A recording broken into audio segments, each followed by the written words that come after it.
Bimala, CHURN Law, Ph.D. M.A. B.L. September 23, 1939. Chapter I. Opening parenthesis. Continued PDF, p3848. Inquiry about supernormal power is ended. Now mother, etc., is said in respect of inquiry about kinship. Khattiya, etc., in respect of inquiry about birth. 3. Layman, world-forsaker, about status. Deva, human, etc., about rebirth. 32. A stream winner, etc., about experience, which is also called inquiry about Ariyas. All these are clear in meaning. Are there those who, having been arahans, are no longer arahans? This has not, however, been said here on account of erratic conception. Is there the accepted term of the 4 pairs of men? This is an inquiry about the company, and this is also clear. Is the person conditioned? This is an inquiry into the nature of a real and ultimate fact. Therein, is there a third alternative? This is the question of the Sakavadan. Accordingly, the opponent denies because of the absence of reality and ultimacy in material quality. When he is asked again, he assents in respect of the person. Personal entity. When the Sakavadan asks, is the person entirely different?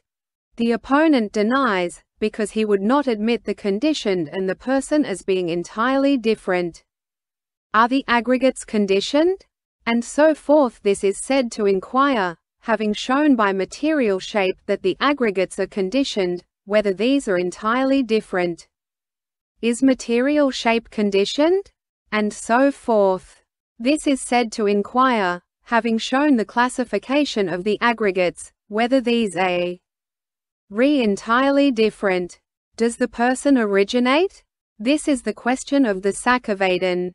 The opponent assents, because in the suttas it is said, opening parenthesis, there are beings who are subject to birth, decay and death. He then rejects, because he would not admit its nature as conditioned. Again, when he is asked, is the origin of the person apparent?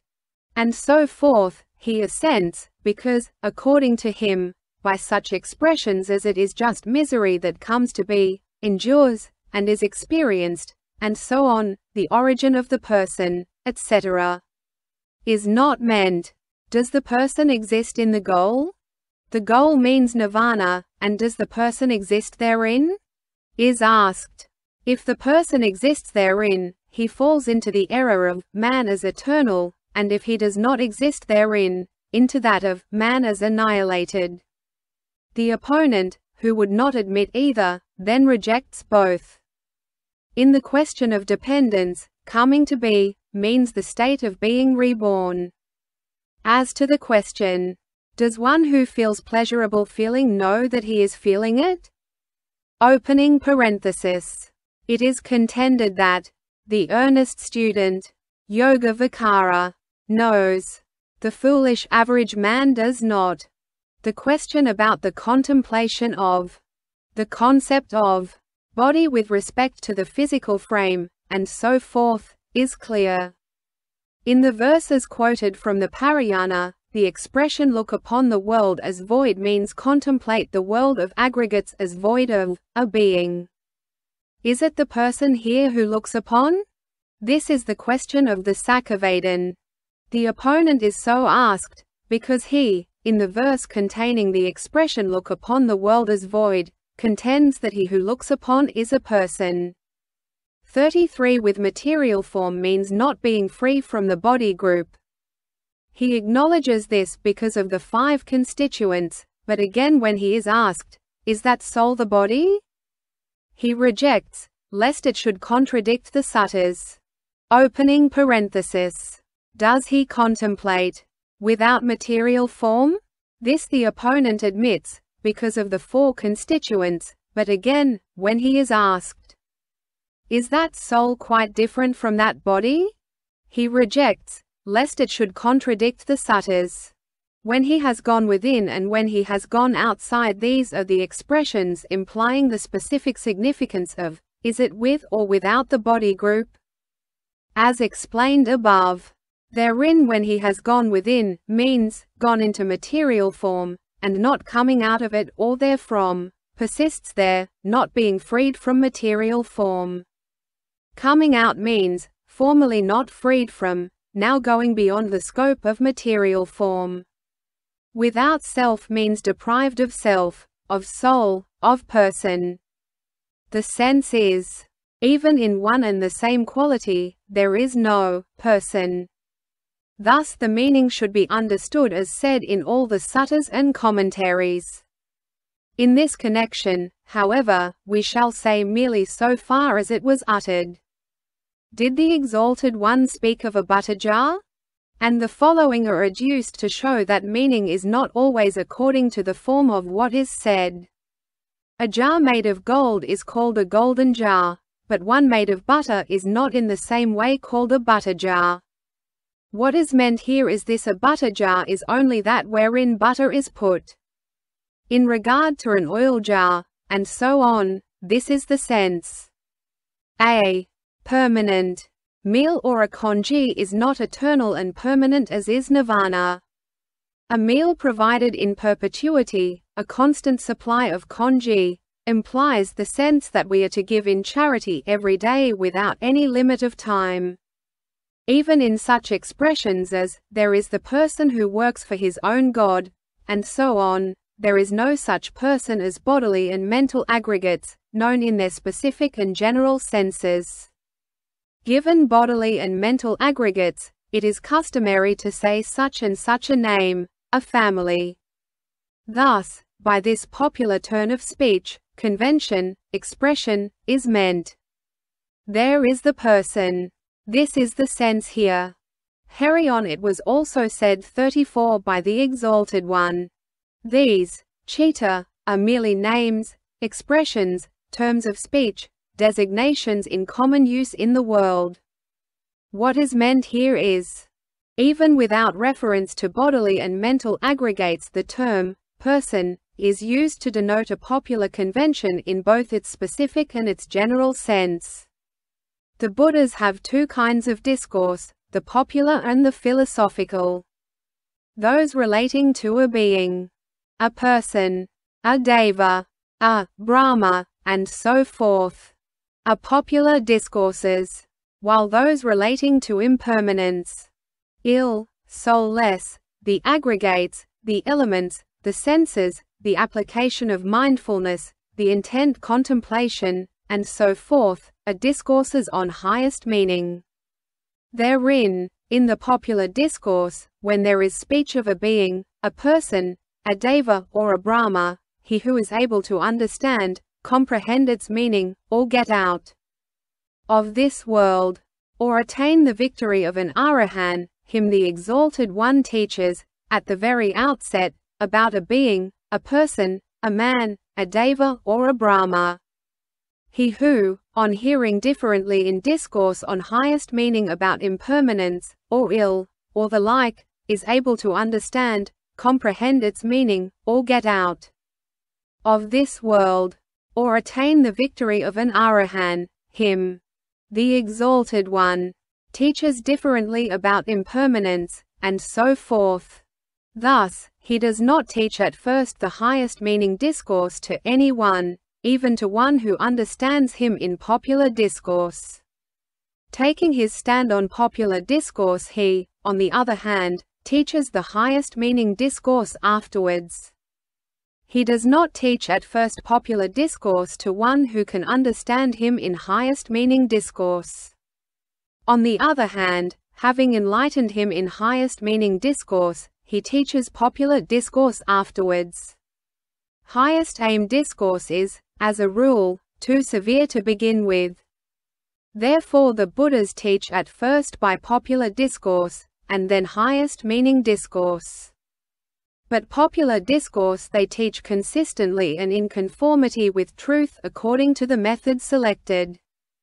And highest meaning discourse, too, they teach consistently and in conformity with truth according to the method selected. Thus it is said, "The enlightened one, best of speakers, spoke two kinds of truth, namely, the popular and that of highest meaning, a third is not got at. Therein, discourse meeting with agreement is true and is by way of world convention. Highest meaning discourse expression is also true and, as such, characteristic of things as they are." 35 There is another way of putting it. The teaching of the Exalted One is of two kinds, the highest meaning teaching consisting of the aggregates, and so forth, and the popular teaching consisting of budhha, and so forth. The Exalted One does not, indeed, overrun consistency. Hence, on the mere expression there is the person who must not command adherence. The highest meaning has been declared by the teacher, without transgressing the concept.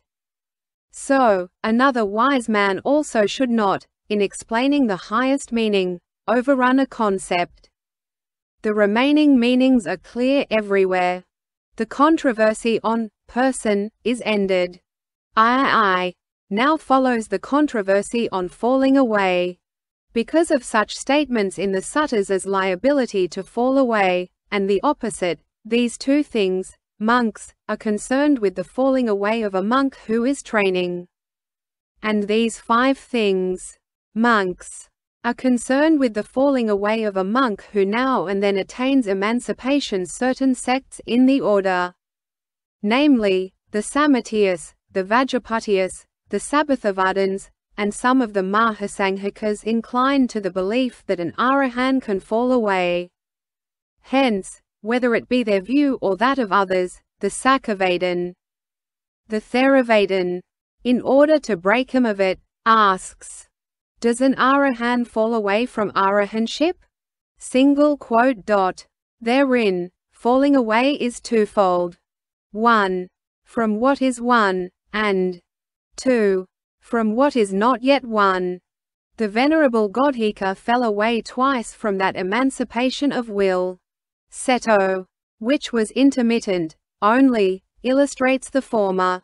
See that the reward of your recluseship falls not away for you who are seeking it illustrates the latter. Of these, the former, i.e., falling away from what is one, is meant here. With reference to this, the opponent agrees. Yes. In the opinion of the Sakavadin, this ling away from what is one is expected only from worldly attainment, and not from the reward of recluseship, such as arahanship, and so forth. According to the opponent's view, this is expected from all the rewards of recluseship, everywhere, at any time, and with regard to all arahans. This is merely their view, or proposition. In order to break through the entire net of this view, 36, the discussion is extended by asking again, everywhere? And so forth. Here, inasmuch as the opponent would not admit that an arahan who, having gradually fallen, stands on the fruition of a stream winner, can fall away, but admits it with regard to one who stands on the higher fruition. And inasmuch as he would not admit it with regard to one who stands in corporeal and incorporeal existences, but admits it with regard to one who stands on sensuous existence, because his taking pleasure in worldly activity, and so honor of the nature of decaying, therefore when he is asked, everywhere? He rejects. Again, when this is put with a greater emphasis, he agrees with reference to sensuous existence. His view is that, because, in the whole world of sense experience there exist sensuous pleasures which bring about a falling away, therefore there is a falling away. In the third question, by the expression "does he fall away?" those conditions which bring about the falling away are inquired into. So, falling away, implies things by which one takes pleasure in worldly activity, especially lust and ill will. For him these do not exist in corporeal and incorporeal existences. Therefore the opponent rejects. No, it is not. At all times? Is asked in respect of time. Therein, in the first question, he rejects, because at the time of proper attention there is no falling away. In the second, he agrees, because owing to a distracted attention there may be falling away at any time, either in daytime or at night. In the third it is stated that, if the conditions bringing about the falling away are combined, there is falling away if only for a moment. This he rejects, because there can be no falling away for one who does not fall away before, but does so afterwards. Of the questions like do all arahans fall away? The first he rejects in respect to acute faculties. In the second he agrees in respect to dull faculties. In the third also, acute faculties are meant. His view is that in none of them is there falling away. In the example of a rich man, the first question is of the opponent. The second is of the Sakavadin. Here what is meant is this. Since you ask me whether an arahan, while falling away from arahanship, falls away from all four of the path fruitions, I in turn ask you. Does a man who, having riches of 4 lakhs, loses 1 lakh out of 4 lakhs, fall away from the status of a rich man? Then when, in respect of the loss by a portion, the Sakavadin replies, yes, the opponent asks, does he fall away from the status given to him by all the 4? As there is no such falling away, the Sakavadin says, no, he does not. He then is of opinion that 37 so also an arahan does not fall away either from arahansip or from the 4 path fruitions, and asks his opponent the second question of possibility. The opponent who does not see any limitation to what is impossible for a rich man, agrees. But when he is asked about the possibility of falling away of an arahan from the 4 path fruitions, he takes the wrong sense of the expression he is sure to proceed towards enlightenment and, standing on his own view, considers the impossibility of falling away from the path fruition of a stream winner, and rejects. But this is merely his opinion. Here ends the application of the thesis. There now begins a comparison of the classes of Aryans. Some admit the falling away of an arahan from arahanship. Some even of a never-returner. Some of a once-returner. But no one admits that a stream winner can fall away. They admit the falling away only of those who, having fallen away from arahanship, have got the state of a never-returner or that of a once-returner, and not of other never-returners or once-returners. They do not admit that a stream winner can fall anywhere. So there is an inquiry at the beginning of each discourse. In this connection, the affirmation and the denial should be understood according to their respective views. Does a never-returner fall away from his the third fruition? In this question, the denial is of those who do not admit the falling away of a never-returner. And the affirmation is of those who admit the falling away of one who has become a never-returner through the usual course. Or of one who, having fallen away from arahanship, stands as a never-returner. This is by way of the context here. The meaning of all the discourses should be understood according to this. What has been said here, namely, does he realize arahanship, next after the first fruit? Is asked in respect of regaining arahanship by one who, having fallen away, again strives for it. The other rejects it, there not being arahanship next after the first fruit.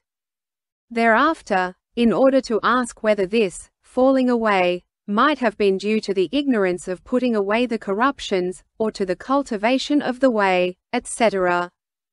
38 Not in an extreme manner, or in the absence of seeing into the truths, or the like.